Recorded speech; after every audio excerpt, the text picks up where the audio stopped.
The sun was setting over the peaceful neighborhood of Westridge as Tasha Walker drove her modest blue sedan away from her mother's house. The visit had been good. Home-cooked food and warm conversation, something Tasha didn't get enough of with her demanding job. For 12 years, she had worked at the FBI, climbing the ranks to become a special agent who specialized in handling civil rights violations and police misconduct cases. Today was her day off, no badge on display, no gun at her hip, just a woman in jeans and a simple navy blouse, her curly hair pulled back in a loose ponytail. Her FBI credentials were tucked away in her purse, out of sight but never truly out of mind. Tasha slowed as she approached a stop sign, coming to a complete halt before proceeding. She was always careful about following traffic rules, a habit born from both personal discipline and professional awareness. The streets were quiet, lined with large houses and well-kept lawns. This wasn't her neighborhood, but it was her mother's home of 30 years, long before property values had skyrocketed. In her rearview mirror, blue lights suddenly flashed. Tasha checked her speed out of habit. She had been driving under the limit. She pulled over promptly, positioning her car properly against the curb. As a law enforcement officer herself, she knew the proper protocol. Hands at 10 and 2 on the steering wheel, engine off, window down, waiting respectfully. Through her mirror, she watched the police officer step out of his patrol car. He was tall, broad-shouldered, with a stiff walk that suggested tension. Officer Brennan, she would later learn his name, approached with his hand resting casually on his holster, a posture that seemed unnecessarily alert for a routine traffic stop. Tasha noticed something else too. His body camera wasn't activated. As someone who trained junior agents on proper procedure, this detail jumped out at her immediately. License and registration, the officer demanded without introducing himself or explaining why he had pulled her over. His tone was cold, almost rehearsed. Tasha maintained her calm demeanor. "Good evening, officer. May I ask why I'm being pulled over?" The simple question seemed to irritate him. His jaw tightened visibly. "You ran that stop sign back there. License and registration now." The last word came out sharper than the others. "I'm certain I came to a complete stop," Tasha replied, her voice steady but not confrontational. "But I'll get those documents for you." "I'm going to reach slowly into my glove compartment for my registration and then into my purse for my license." She narrated her movements clearly, another habit from her training. Some officers appreciated the transparency. This one seemed annoyed by it. "Just hurry up," Officer Brennan snapped. As Tasha handed over her documentation, she noticed his eyes lingering on her address. Something shifted in his expression, a supple hardening around the eyes. "You're a long way from your neighborhood, aren't you?" he remarked, emphasizing the last word while glancing around at the expensive homes nearby. The implication hung in the air between them. "My mother lives in this neighborhood," Tasha explained simply. "I was visiting her." Officer Brennan didn't acknowledge her response. Instead, he studied her license with exaggerated scrutiny, looking between the photo and her face multiple times as if confirming her identity was somehow suspect. A couple walking their dogs slowed their pace, watching the interaction from across the street. Another neighbor, an elderly man retrieving his mail, paused at his mailbox. "Step out of the vehicle," Officer Brennan suddenly instructed. Tasha blinked, genuinely surprised. "May I ask why that's necessary?" "This is just a traffic stop for allegedly running a stop sign." She kept her tone professional, non-confrontational. Something flickered across Officer Brennan's face, annoyance that his authority was being questioned, even politely. "I said step out of the vehicle." His voice rose sharply, echoing down the quiet street. More neighbors were taking notice now. A woman on her porch put down her watering can. A teenage boy stopped his basketball dribbling to watch. Tasha took a deep breath. She knew her rights, knew she could refuse without probable cause. She also knew how quickly these situations could escalate. As someone who investigated police misconduct, she recognized the warning signs of an officer operating outside protocol. With deliberate movements, she unfastened her seatbelt and opened her car door, unaware that this routine traffic stop was about to become something much more significant for her, for Officer Brennan, and for the entire police department. Tasha stepped out of her car onto the sun-warmed pavement. The evening air carried the scent of freshly cut grass and someone's backyard barbecue. Under different circumstances, it would have been pleasant. Now, with Officer Brennan's hard stare fixed on her, the peaceful neighborhood felt anything but welcoming. "Stand over here," Officer Brennan ordered, pointing to the front of her car. His voice had taken on a performative quality, as if he was putting on a show for the growing audience of neighbors. "Hands on the hood." Tasha complied, placing her palms flat on the warm metal of her car hood. She could feel eyes on her back. The couple with the dog had stopped completely now, the man whispering something to his wife. Across the street, a woman had stepped onto her porch, phone in hand, possibly recording. "Is this really necessary?" Tasha asked quietly. "I wasn't speeding, and I did stop at that sign." Officer Brennan ignored her question. "Spread your legs wider," he commanded loudly. When she adjusted her stance, he added, "Wider." His voice boomed down the quiet street, designed to carry to the onlookers. The heat of embarrassment crept up Tasha's neck. 12 years at the FBI, handling cases against violent criminals and corrupt officials, yet here she was, being treated like a common criminal over a traffic violation that hadn't even occurred. "Where are you coming from?" Officer Brennan demanded, standing uncomfortably close. "As I mentioned, I was visiting my mother. She lives on Maple Drive, just 3 blocks from here." He scoffed. "Got some ID for her? Proof she lives there?" Tasha took a slow breath. "No, officer. I don't carry my mother's identification with me." "Convenient," he muttered. "Stay put." He walked back to her open driver's side door and began looking around inside the car. "Officer, do you have probable cause to search my vehicle?" Tasha asked, maintaining her professional tone despite the growing knot of anger in her stomach. "You seem nervous," Officer Brennan replied, a line Tasha had heard countless times in misconduct cases she'd investigated. "That gives me reasonable suspicion." The teenage boy who had been playing basketball had pulled out his phone now too. 2 more cars had slowed as they passed, drivers craning their necks to see what was happening. Tasha's humiliation was becoming a neighborhood spectacle. Officer Brennan returned to where Tasha stood. "I'm going to check your purse," he announced, retrieving it from the passenger seat and holding it up like evidence. "I do not consent to a search of my personal belongings," Tasha stated clearly, loud enough for the bystanders to hear. She knew her rights, but she also knew that asserting them often escalated these situations. "You people always want to make things difficult," Officer Brennan said, the contempt in his voice unmistakable. He dumped the contents of her purse onto the hood of the car with deliberate roughness. Her wallet, keys, lip balm, phone, a small notebook, tissues, and several other personal items scattered across the warm metal. One of the onlookers gasped audibly. Another started walking closer, phone held up. "Officer, this is unnecessary and inappropriate," Tasha said, her calm voice belying the anger and humiliation she felt. Years of training helped her maintain her composure. She was thinking like an FBI agent now, mentally documenting every action, every word, every witness. "I'll decide what's necessary," Officer Brennan snapped. He picked through her belongings carelessly, opening her wallet and rifling through cards and receipts. "Got a lot of cash here. Where'd that come from?" "My bank," Tasha replied simply. "I withdrew it yesterday." More neighbors had gathered now. A small crowd stood at a distance, watching silently. Some looked uncomfortable, others curious, a few appeared concerned. Tasha noticed an older black woman shaking her head slowly, recognition of a familiar scene playing out yet again. Officer Brennan continued his performance, examining each item from her purse with exaggerated scrutiny. "What's this?" he asked, holding up a small plastic card holder. "Work identification," Tasha replied. "Work identification for what?" His tone was skeptical as he flipped open the leather case. And that's when everything changed.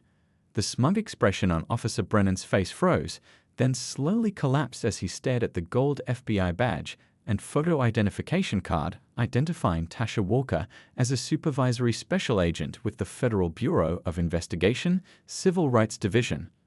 The silence that followed seemed to stretch for an eternity. Even the whispering neighbors fell quiet, sensing the dramatic shift in power.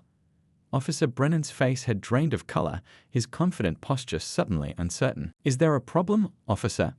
Tasha asked, standing up straight now, no longer leaning on the car hood. Her voice remained calm, but carried a new weight, the full authority of her position emerging despite her casual clothes and day off. The badge in Officer Brennan's hand caught the evening sunlight, gleaming gold against his now pale fingers, a small but powerful symbol that had utterly transformed their encounter in an instant. Officer Brennan stared at the FBI badge, his mouth opening and closing like a fish out of water. The confident authority that had radiated from him seconds earlier seemed to evaporate into the evening air.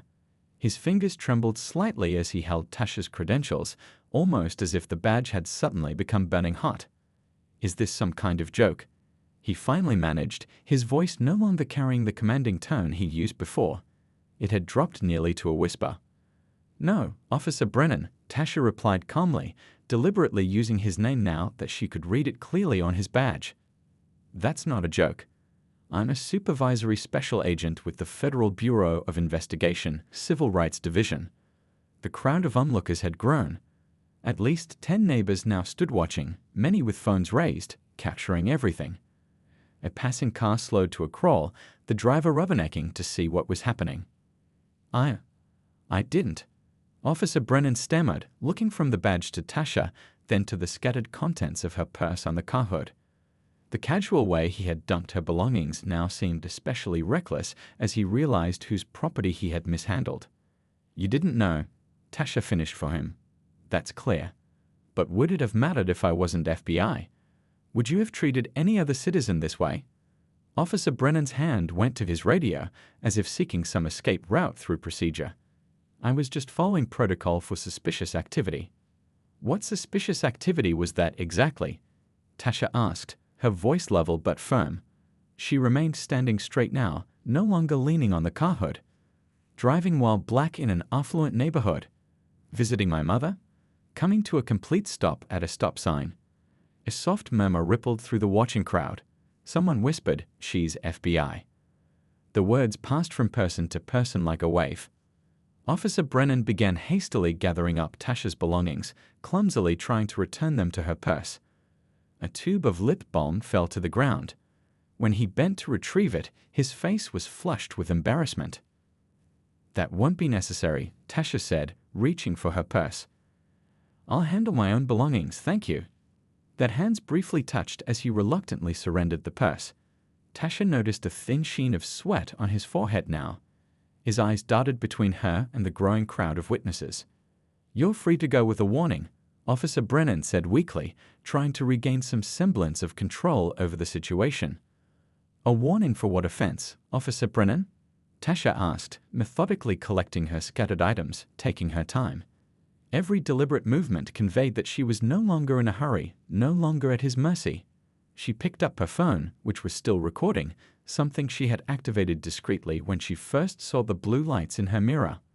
Officer Brennan didn't answer. His radio crackled to life, saving him from responding.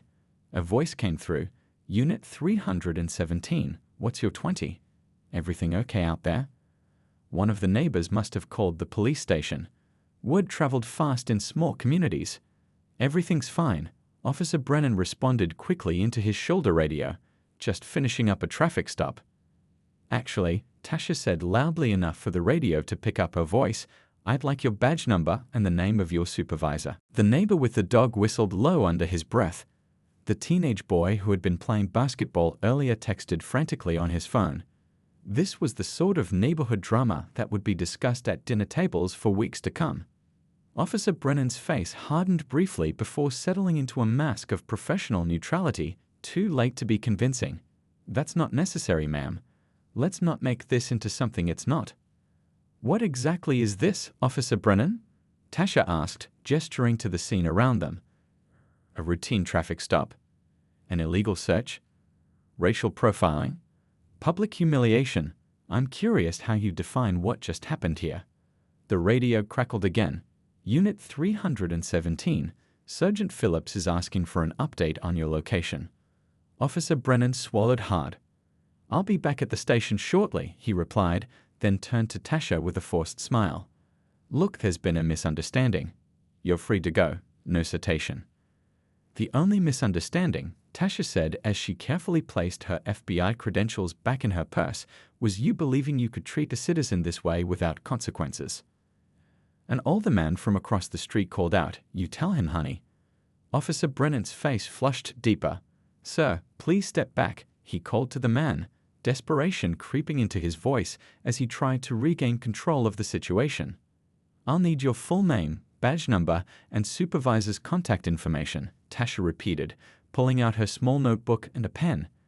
"And I'd like to know why your body camera isn't activated for this traffic stop." At the mention of the body camera, Officer Brennan's hand went automatically to his chest where the device should have been recording. His eyes widened slightly, another mistake realized too late. "Department policy requires all citizen interactions to be recorded," Tasha continued. "I'm quite familiar with police procedures, as you might imagine." From the corner of her eye, Tasha saw a police supervisor's vehicle turning onto the street, lights flashing but siren off. Word had definitely traveled up the chain of command. The neighbors watched with rapt attention as the second police car pulled up. This had become better than any reality TV show. It was happening right on their street in real time. Tasha stood tall, purse now repacked, notebook in hand. What had begun as a routine visit to her mother's house had transformed into something much more significant, something that, as an FBI agent in the Civil Rights Division, she recognized all too well. The difference was that this time, she wasn't reviewing case files after the fact. She was living it, documenting it, and fully prepared to see it through to whatever justice required. Officer Brennan seemed to sense this as he watched the supervisor's car door open. The confidence that had allowed him to humiliate her minutes ago had vanished completely, replaced by the dawning realization that his career might never be the same after today. The police supervisor's car door opened, and a heavy-set man with salt and pepper hair stepped out. Sergeant Phillips adjusted his belt as he surveyed the scene, a female civilian standing confidently with a notebook, Officer Brennan looking increasingly uncomfortable, and at least a dozen neighbors watching with undisguised interest. "What's going on here, Brennan?" Sergeant Phillips asked, his voice carrying the weariness of a man who had seen too many problems in his 20-year career. Before Officer Brennan could answer, Tasha stepped forward. "Good evening, Sergeant. I'm Special Agent Tasha Walker with the FBI." She opened her credentials again, this time for the sergeant to see. "I was pulled over allegedly for running a stop sign, though I did come to a complete stop. Officer Brennan ordered me out of my vehicle, had me place my hands on the hood, and dumped the contents of my purse without consent or probable cause." The sergeant's bushy eyebrows rose as he looked from Tasha to Brennan. "Is that accurate, officer?" Officer Brennan shifted his weight from one foot to the other. "I believe I had reasonable suspicion, sir. The vehicle was moving slowly through the neighborhood, like they were looking for something." "I was looking for my mother's house," Tasha interjected, "which I've been visiting regularly for over 10 years. "And the body camera?" Sergeant Phillips asked, noticing the unactivated device on Brennan's uniform. "It must have malfunctioned," Officer Brennan said quickly. "Too quickly." An older woman from across the street called out, "He never turned it on. I saw the whole thing." Sergeant Phillips raised a hand toward the growing crowd. "Folks, please give us some space here." Then, lowering his voice, he said to Officer Brennan, "Wait in your vehicle." As Officer Brennan walked away, his shoulders slumped in defeat, the sergeant turned to Tasha. "Agent Walker, I want to personally apologize for this incident. This is not how our officers are trained to conduct themselves." "Unfortunately, Sergeant Phillips, I think this is exactly how some of your officers are conducting themselves," Tasha replied, keeping her voice steady. "Just not usually to federal agents who can call them on it." A few neighbors nodded in agreement. One man called out, "First time I've seen anyone stand up to him." Sergeant Phillips winced slightly. "Ma'am, Agent Walker, I assure you we take these matters very seriously. I'd like to get your full statement." "I'd be happy to provide one," Tasha said, "but not just about today. I think we need to discuss Officer Brennan's pattern of behavior in this neighborhood." "Pattern of behavior?" The sergeant's expression tightened. "Yes," Tasha continued. "Based on what I'm hearing from these witnesses," she gestured to the neighbors, "this isn't an isolated incident." The teenage boy who had been playing basketball stepped forward. "My dad gets stopped all the time when he drives through here. Same cop too. An elderly man nodded. My grandson won't even visit me anymore.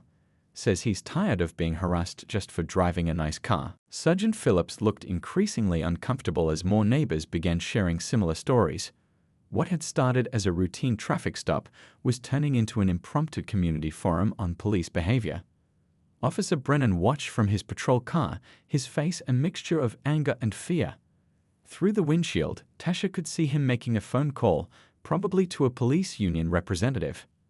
I'd like to file a formal complaint, Tasha said, bringing the conversation back to official channels. And I'll need all the dash cam footage from Officer Brennan's vehicle. Of course, Sergeant Phillips replied, though Tasha noticed his eyes darting to Brennan's patrol car. We'll need to go to the station to complete the paperwork. That won't be a problem, Tasha said. And I should mention that my division at the FBI specializes in civil rights violations and police misconduct cases. The sergeant's face paled slightly. I understand. One of the neighbors had set up a lawn chair, settling in to watch the drama unfold. Another was passing out cold drinks from a cooler. This had become an unexpected block party, united by the shared experience of witnessing justice in action. Tasha checked her watch. What should have been a quick drive home from her mother's house had turned into a 2-hour ordeal. But as she looked around at the faces of the neighbors, many of whom were nodding encouragingly in her direction, she realized this was exactly the kind of work she had joined the FBI to do. I'll follow you to the station, Tasha told the sergeant. But first, I'd like to collect contact information from any witnesses willing to provide statements. At least 8 hands went up immediately. The elderly man who had mentioned his grandson was the first to approach, business card already in hand. Been waiting years for someone to do something about this, he said quietly. Thank you. As Tasha collected names and numbers, she noticed Officer Brennan was still sitting in his patrol car, watching. His earlier arrogance had been replaced by a grim realization that his actions today wouldn't simply be brushed aside or forgotten. Sometimes justice came from unexpected places, Tasha thought. Today, it had come from a simple visit to her mother's house and a stop sign that she definitely hadn't run. The police station buzzed with unusual activity for a weekday evening. Word had spread quickly among the officers. An FBI agent had been profiled and mistreated by one of their own. Some officers kept their heads down, avoiding eye contact.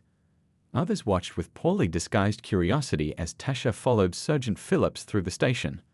Officer Brennan had been instructed to wait in a separate room while Tasha gave her statement. Through the glass walls of the conference room, she could see him sitting alone, staring at his hands. The swagger he had displayed during their roadside encounter was completely gone. Coffee? Sergeant Phillips offered, gesturing to a pot in the corner of the small interview room. No, thank you, Tasha replied, setting her purse on the table and pulling out her phone. I'd like to record this conversation, if that's all right with you. The sergeant hesitated, then nodded. Of course.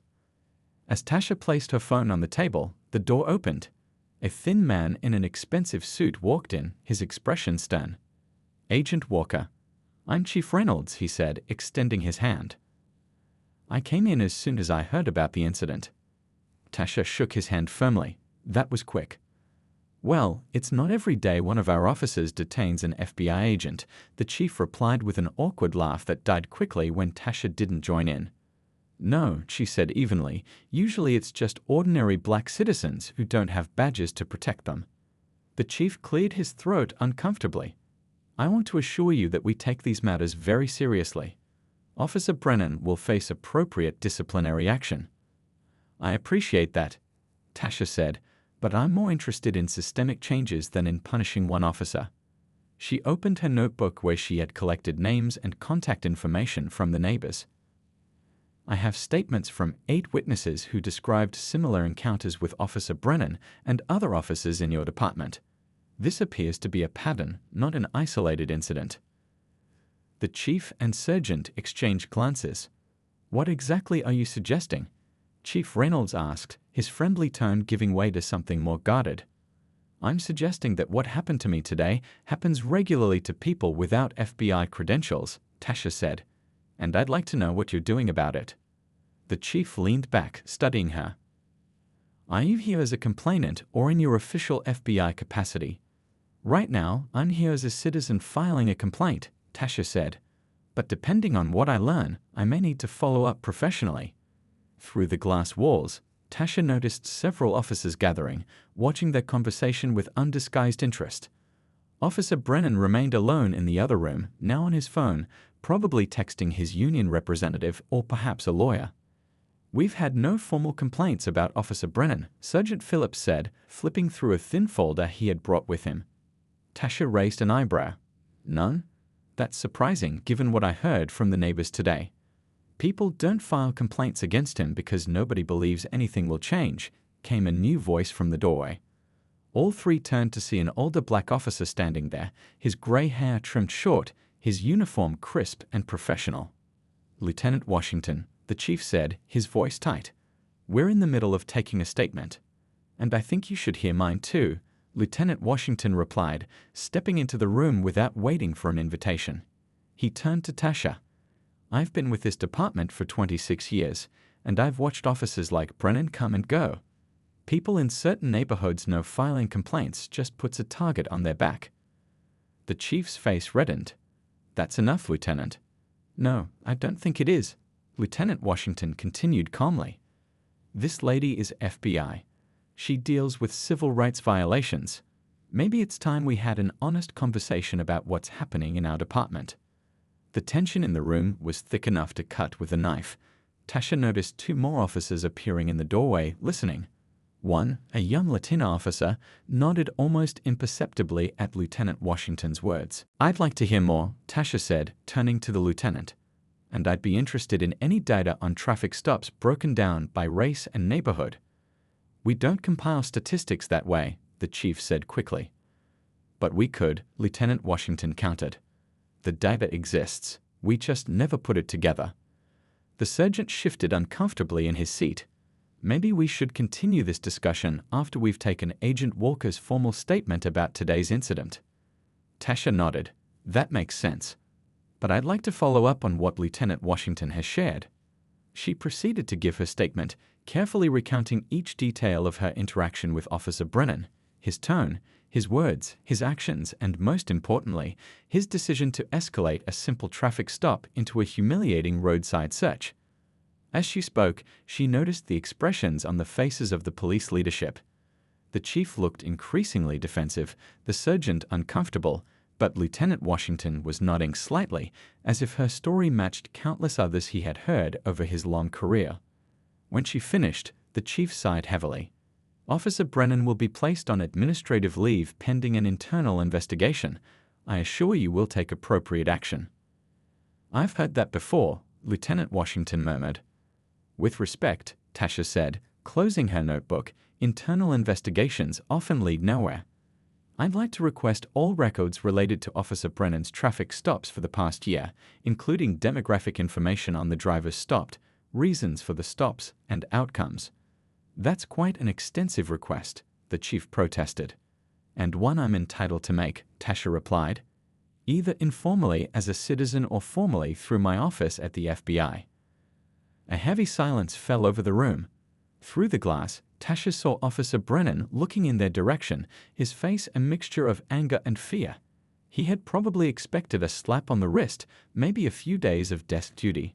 The presence of the FBI and now Lieutenant Washington's unexpected support had changed the equation completely. I'll gather what I can, Sergeant Phillips said finally, ignoring the chief's frown. As Tasha prepared to leave, Lieutenant Washington handed her his card.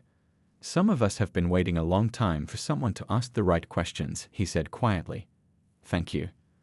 Tasha took the card, understanding the risk he had taken by speaking up. This wasn't just about one traffic stop anymore. It had become something much larger, a potential turning point for a department that needed change. And it had all started because Officer Brennan had picked the wrong woman to humiliate. 3 weeks passed since the incident with Officer Brennan. Tasha sat at her desk in the FBI field office, staring at the stacks of files that had been delivered that morning. What had begun as a simple request for Officer Brennan's traffic stop records had snowballed into something much bigger. Lieutenant Washington had been true to his word. Despite the chief's reluctance, he had helped Tasha obtain not just Brennan's records but data from across the entire police department. The numbers told a story that couldn't be ignored. Tasha's phone rang. It was her supervisor, Deputy Director Harmon. "How's it looking?" he asked when she picked up. "Worse than we thought," Tasha replied, flipping through the spreadsheets in front of her.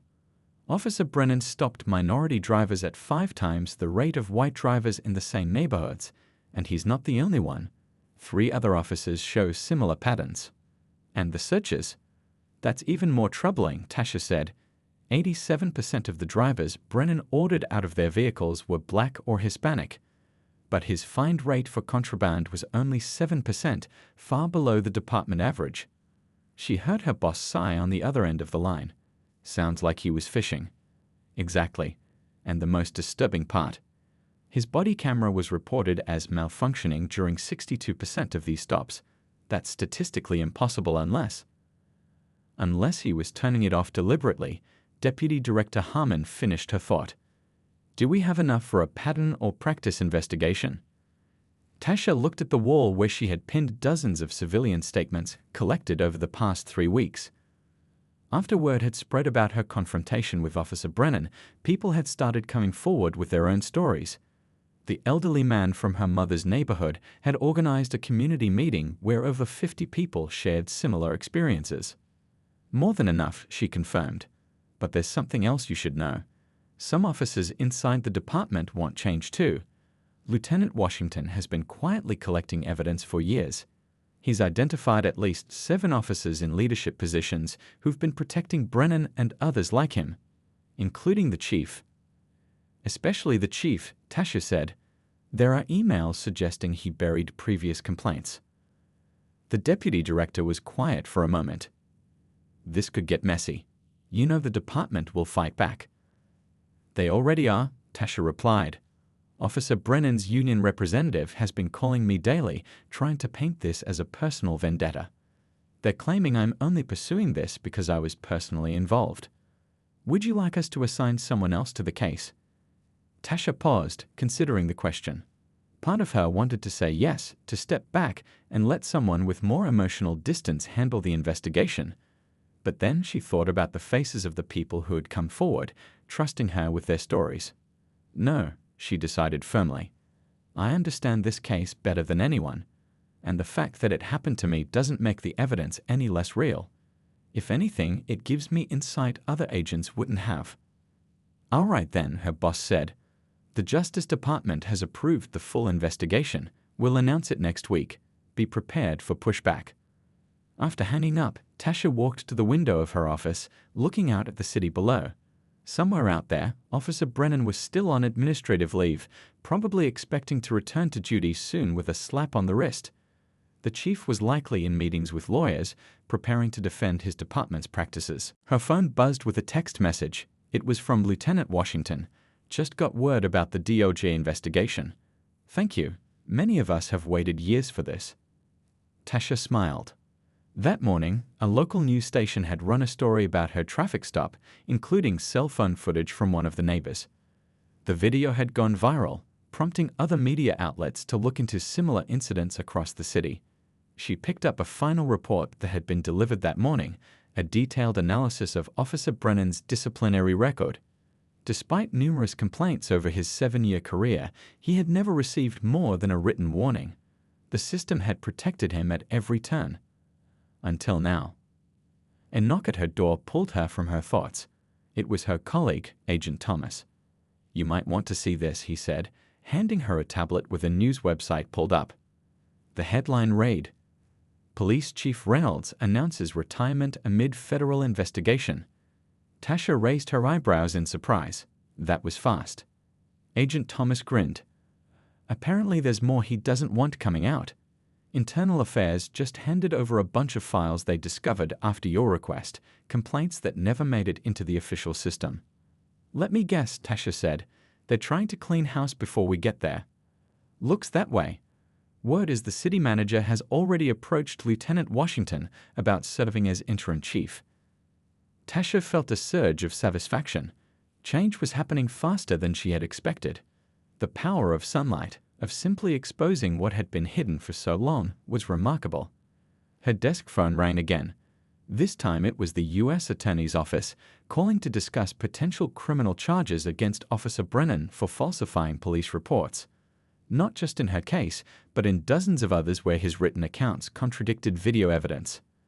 As she picked up the phone, Tasha glanced at a photo on her desk, herself as a young girl, standing with her father who had been a police officer himself before he died in the line of duty. He had always taught her that good policing required accountability. The badge is a symbol of trust, he used to say, and trust has to be earned every single day. Tasha hoped that what was happening now would help restore some of that trust, not just in this department, but perhaps as an example for others around the country. "This is Agent Walker," she answered, ready to take the next step in a journey that had begun with a simple traffic stop and a stop sign she knew she hadn't run. 6 months later, Tasha stood at the back of the packed community center, watching as people filed in for the town hall meeting. The folding chairs were quickly filling up, a mix of faces from all parts of the city, coming together to hear about the changes in their police department. "Quite a turnout," said a familiar voice beside her. Tasha turned to see Lieutenant Washington, now Interim Chief Washington, in his crisp uniform with newly added chief's insignia. "People care about this," Tasha replied. "They want to believe things can actually change." The past 6 months had been a whirlwind. The Department of Justice investigation had uncovered even more than they initially suspected, not just racial profiling in traffic stops, but a culture of cover-ups that reached all the way to the former chief. 3 senior officers had resigned rather than face disciplinary hearings. Officer Brennan had been terminated and now faced criminal charges for falsifying police reports in multiple cases, including Tasha's. "Nervous about speaking?" Chief Washington asked, nodding toward the podium where Tasha would soon present the findings of the federal investigation. "A little," she admitted. "It's different when it's personal. Usually, I'm just the FBI agent delivering the report. But this time you're both the agent and part of the story," he said understandingly. Tasha nodded. Her traffic stop had been the catalyst, but this was about so much more now. It was about every person who had been wrongfully stopped, searched, humiliated, and then ignored when they tried to complain. The mayor stepped up to the microphone, calling the meeting to order. Tasha took her seat in the front row, next to her mother who had insisted on attending. "I'm so proud of you," her mother whispered, squeezing her hand. As the mayor spoke about a new chapter for the police department, Tasha glanced around the room. She recognized many faces from the neighborhood where she'd been pulled over. The elderly man who had organized the community meetings sat with his grandson, the one who had previously avoided visiting because of police harassment. The teenager who had been playing basketball was there with his parents. The woman who had been watering plants on her porch had brought her entire book club. But there were newer faces too. Officers from the department who had silently supported the changes, community activists who had fought for police reform for years, journalists who had helped bring the story to light. And now, the mayor announced, "I'd like to invite FBI Special Agent Tasha Walker to present the findings of the federal investigation and the terms of the consent decree." As Tasha walked to the podium, a wave of applause washed over her. She placed her notes on the stand and looked out at the sea of expectant faces. 6 months ago, she began, "I was driving through a neighborhood after visiting my mother. I was pulled over, ordered out of my car, and publicly humiliated by an officer who didn't know I was FBI." She paused, letting her words sink in. "But this isn't about me. It's about what happens to people who don't have a badge to protect them. It's about the grandfather who gets pulled over every time he drives through certain neighborhoods. It's about the teenager who gets searched for simply playing basketball while black.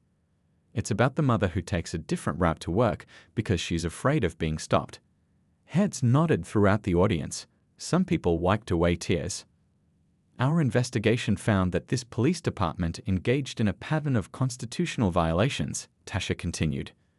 "Black drivers were 5 times more likely to be stopped than white drivers in the same areas. They were 8 times more likely to be ordered out of their vehicles and searched, and when they filed complaints, those complaints mysteriously disappeared." She turned a page in her notes. "But today isn't just about problems, it's about solutions. The consent decree we're announcing requires comprehensive reforms, including new training, community oversight, and mandatory body cameras that officers cannot turn off during stops. Chief Washington nodded approvingly from his seat. Most importantly, Tasha said, this agreement includes real accountability. A federal monitor will ensure these changes happen and stick. Officers who violate policies will face consequences, not just a slap on the wrist. As she continued outlining the reforms, Tasha noticed a familiar face slip into the back of the room. It was Officer Brennan, out on bail while awaiting trial. He looked smaller somehow, without his uniform and badge. For a moment, their eyes met across the crowded room.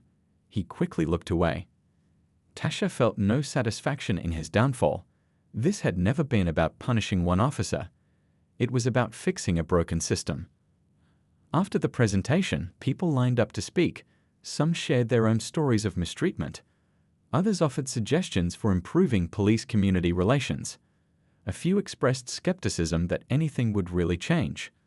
What happens when the spotlight moves on? One woman asked. How do we know things won't go back to the way they were? That's up to all of us, Chief Washington replied. These reforms only work if the community stays engaged and holds us accountable. Later, as the meeting wound down, Tasha's mother approached her. Your father would be so proud, she said softly. Tasha smiled, thinking of her dad, a police officer who had taught her that the badge meant responsibility, not power. I think he would be. As they walked out into the evening air, a young girl stopped Tasha. Are you the FBI lady from the video? She asked, eyes wide with admiration. Tasha knelt down to the child's level. Yes, that's me. I want to be like you when I grow up, the girl said, standing up to bullies and making things fair. Tasha felt a lump in her throat. What's your name? Hope, the girl replied. Her mother, standing nearby, explained. She watches that video of you standing up to that officer at least once a week. She says it proves one person can make a difference. As Tasha walked to her car, she reflected on how a simple traffic stop had led to all this. Sometimes change came from unexpected places. Sometimes it took someone being in exactly the right place at exactly the right time, even if it hadn't felt that way in the moment. The work wasn't finished. Real change would take years, not months. But as she looked back at the community center, still buzzing with people talking, planning, and working together, she felt something that had been missing for too long in the city. Hope,